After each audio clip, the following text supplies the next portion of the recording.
Assalamualaikum warahmatullahi wabarakatuh. Alhamdulillahilladzi an'ama alaina wa hadana ala dinil Islam. Asyhadu an la ilaha illallah wahdahu la syarikalah, al-malikul khallaqul alam. Wa asyhadu anna sayyidana wa nabiyyana Muhammadan abduhu wa rasuluhu narju syafa'atahu mundzul an hatta yaumiz ziham. Allahumma salli wa sallim wa barik ala sayyidina Muhammad wa ala alihi wa sahbihi wa tabi'in ila yaumil qiyam. Amma ba'du. Para pemirsa, para peserta acara Zoom meeting yang saya muliakan, utamanya Direktur Utama Rumah Sakit Umum Islam Klaten beserta semua direktur dan staf dan karyawan, hadirin hadirat azakumullah. Pada kesempatan pengajian ini sehubungan dengan bersamaan dengan hari ulang tahun Rumah Sakit Umum Islam Klaten yang ke-35, maka kami beri judul Islam Agama Kasih Sayang. Allah Subhanahu wa taala di dalam Al-Qur'an surat Al-Fatah ayat 29 berfirman, a'udzubillahi minasyaitonir rajim, Muhammadur Rasulullah walladzina ma'ahu asyidda'u 'alal kuffar ruhama'u bainahum. Yang artinya Muhammad adalah utusan Allah dan orang-orang yang bersamanya, orang-orang yang mengikutinya, orang-orang yang menyertainya hendaknya bersikap tegas terhadap orang-orang kafir dan selalu menaruh kasih sayang dan selalu menunjukkan kasih sayang antara sesama orang-orang yang mengikuti Rasulullah SAW. Ayat ini menjelaskan bahwasanya orang-orang yang mengikuti Rasulullah, artinya orang-orang Islam, hendaknya mempunyai sikap tegas ketika berhadapan dengan orang-orang kafir. Yang dimaksud dengan tegas di sini tidak kenal kompromi, tapi yang dimaksud dengan orang-orang kafir itu adalah orang-orang kafir yang jelas-jelas memusuhi orang Islam. Sebab orang kafir itu dibagi menjadi tiga. Yang pertama kafir mu'ahad, yaitu kafir yang telah mengadakan perjanjian dengan orang-orang Islam untuk tidak saling memusuhi, untuk tidak saling mengganggu. Sedangkan yang kedua adalah kafir mustakman atau dikenal dengan kafir dhimmi, yakni orang kafir yang tadinya pernah memusuhi orang Islam tapi kemudian menginginkan kedamaian, menginginkan perdamaian, menginginkan untuk tidak lagi mengulangi permusuhan dan peperangan. Untuk kedua kategori kafir ini, Islam melarang untuk menyakiti mereka. Islam melarang untuk memerangi mereka. Islam harus damai dengan mereka. Hanya dengan kafir yang karh, dengan kafir harbi, kafir yang jelas-jelas sedang atau masih memusuhi Islam, kita harus tegas, kita harus siap untuk menghadapi mereka dan tidak boleh kompromi. Kita harus berani menghadapi mereka. Untuk itu kita harus bisa memilah.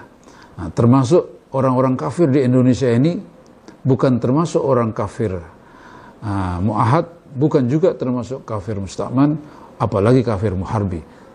Karena memang orang-orang kafir di Indonesia belum pernah memerangi orang Islam, juga belum pernah mengadakan perjanjian. Karena memang sejak awal dalam keadaan damai, bersahabat. Maka ulama mengatakan orang kafir di Indonesia tergolong kafir mustautinin. Maka disebutnya dengan non-Islam saja. Jangan kita sebut kafir. Kalau mereka sebut kafir, tentu mereka tersinggung. Sebagaimana kita pun juga disebut kafir, juga tersinggung oleh orang Kristen dan sebagainya. Ruhama bainahum, tetapi kita dianjurkan untuk selalu berkasih sayang antara sesama Muslim dan juga kepada orang kafir pun, sepanjang mereka bukan tergolong orang-orang kafir harbi, kafir yang sedang memusuhi orang Islam.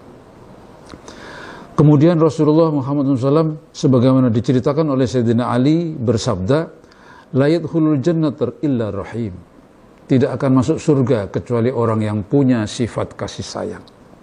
Qalu ya Rasulullah, kemudian para sahabat bertanya, wahai Rasulullah, kulluna rahim, tentu kami semuanya orang-orang yang sayang, orang-orang yang kasih sayang.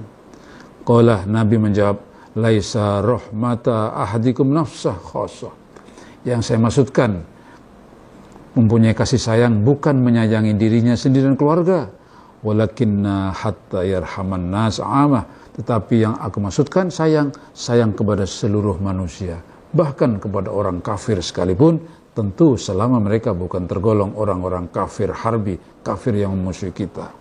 Wala yarhamuhum illallah, dan tidaklah akan menyayangi mereka kecuali Allah, dan Allah menginginkan senantiasa berkasih sayang dengan sesama hambanya. Lebih lanjut di dalam sebuah hadis yang lain, Nabi juga bersabda, la tadkhulul jannah hatta tu'minu.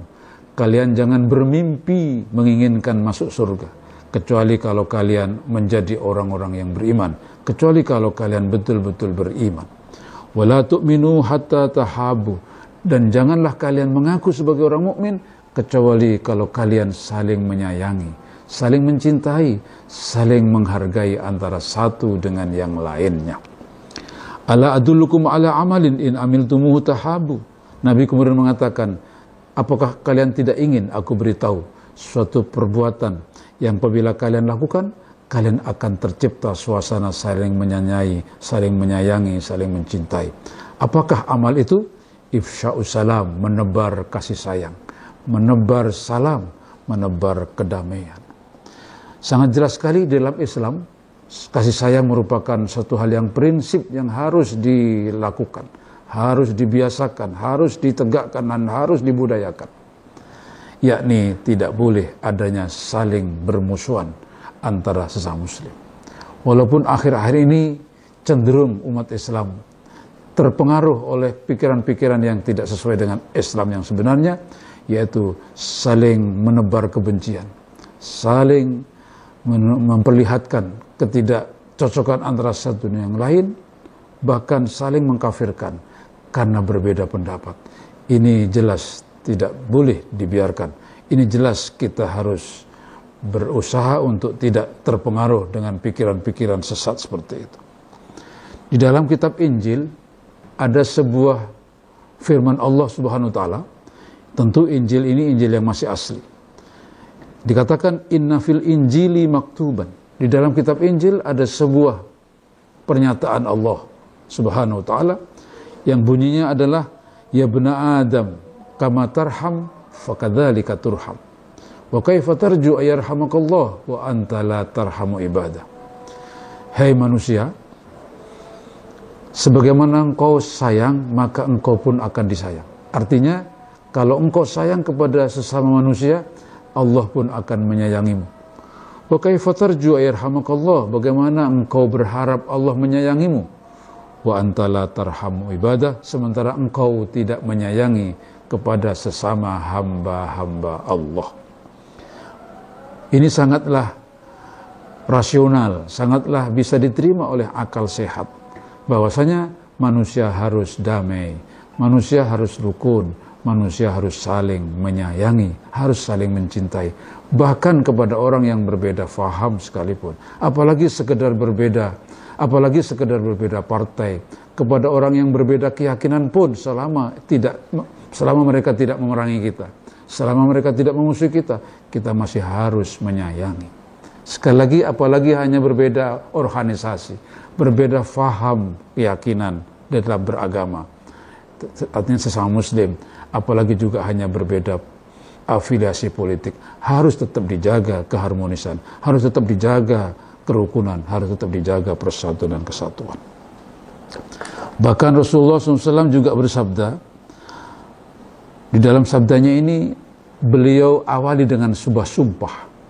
Ini berarti serius, yaitu walladzi nafsu Muhammadin biyadih, demi Allah yang jiwa raga Muhammad berada di genggamannya. La yu'minu ahadukum hatta yuhibba li akhihi. Tidaklah disebut orang imannya sempurna, tidaklah dikatakan sempurna imannya, hatta yuhibba li akhihi ma yuhibbu li nafsihi fil khair, sehingga dia mencintai saudaranya seperti mencintai dirinya sendiri dalam hal kebaikan. Begitu pula lebih tegas lagi, innallaha la yarhamu man la yarham. Allah tidak menyayangi setiap orang yang tidak punya rasa kasih sayang. Wa la yaghfiru liman la yaghfir, dan tidak akan mengampuni orang yang tidak punya rasa ingin mengampuni kesalahan sesama. Wa la yatubu ala man la yatub, dan Allah tidak akan berkenan menerima tobat orang yang tidak suka menerima tobat seseorang. Ar-Rahimuna yarhamuhumur Rahman, orang-orang yang punya kasih sayang akan disayang oleh yang Maha Rahman, yang Maha kasih sayang. Irhamu man fil ardi, sayangilah siapapun di atas bumi.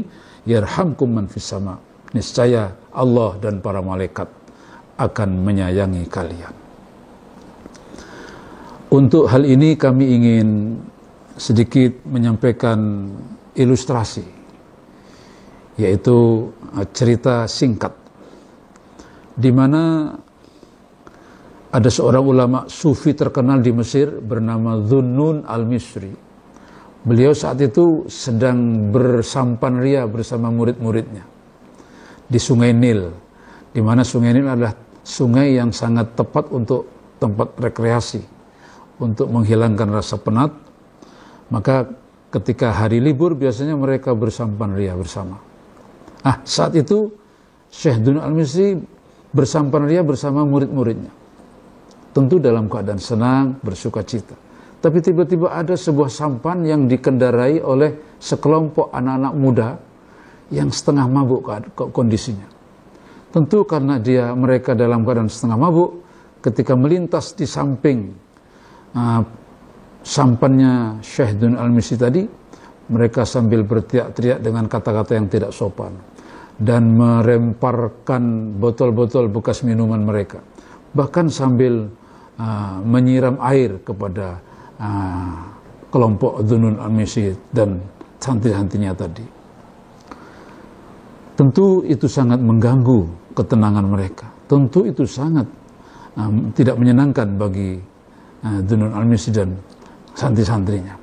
Karenanya ada salah satu di antara santrinya mengatakan, "Wahai Dhunnun, apa tidak sebaiknya kita doakan saja mereka supaya tenggelam, supaya binasa dan tidak lagi mengganggu kita?"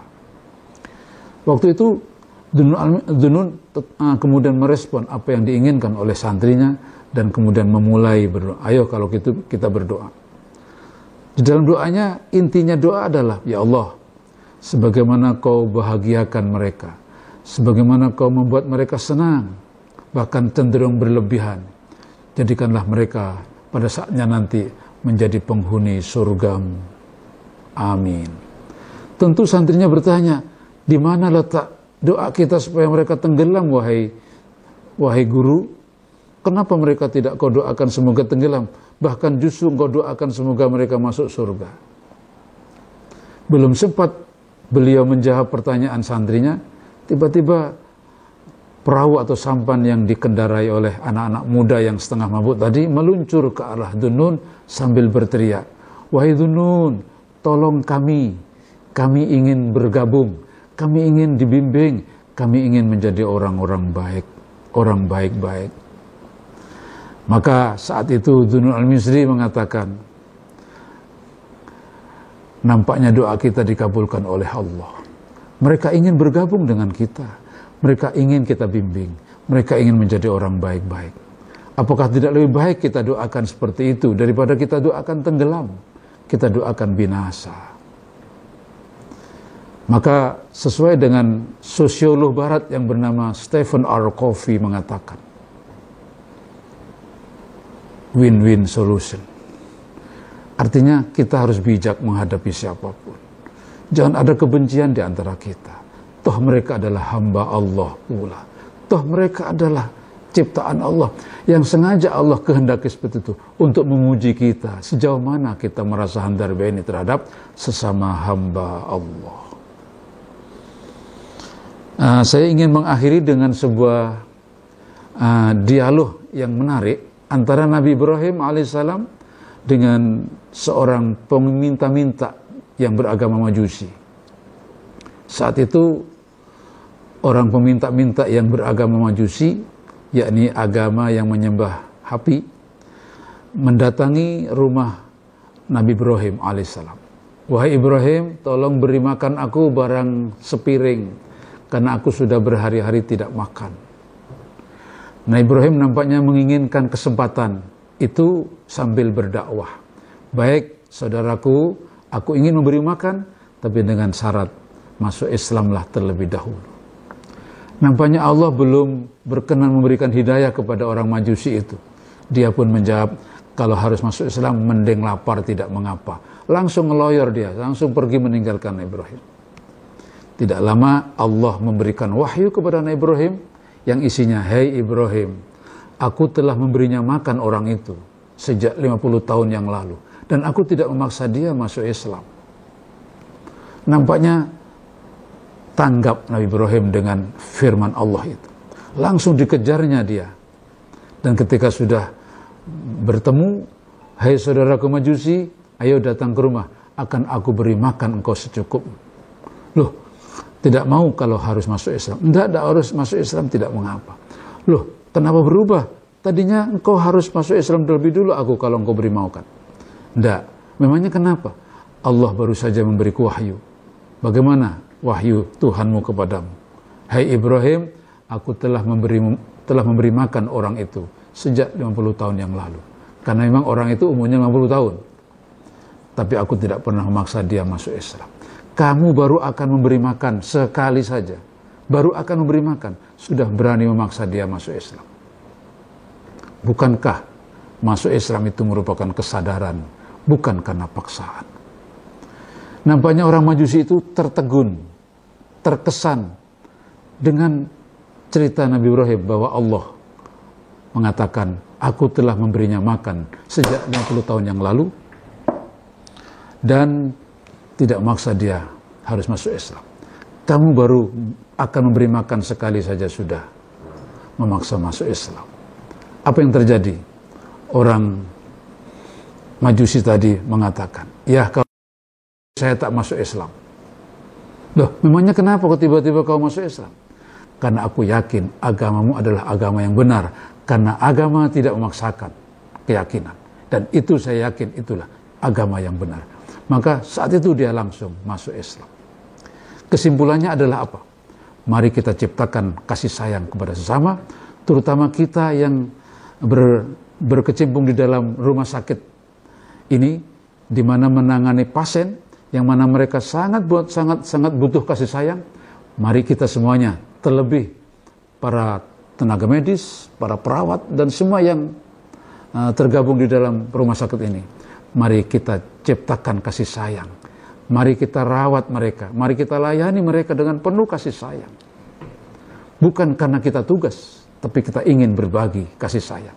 Insya Allah itu merupakan suatu obat tersendiri bagi pasien yang kita layani, yang kita perlakukan dengan penuh rasa kasih sayang. Insya Allah di samping kita bekerja, tapi juga beramal. Dan amal ini sangat luar biasa. Di samping pengaruhnya kepada pasien, juga di mata Allah adalah sesuatu yang sangat mulia. Dan tentu Allah akan memuliakan kita nanti, baik di dunia maupun di akhirat. Semoga sekali lagi kita selalu menebar kasih sayang. Terutama kepada mereka yang berharap kasih sayang. Terutama kepada mereka yang sangat membutuhkan kasih sayang, yaitu para pasien kita semuanya. Demikian, semoga bermanfaat. Mohon maaf kalau ada kata-kata yang tidak berkenan. Wassalamualaikum warahmatullahi wabarakatuh.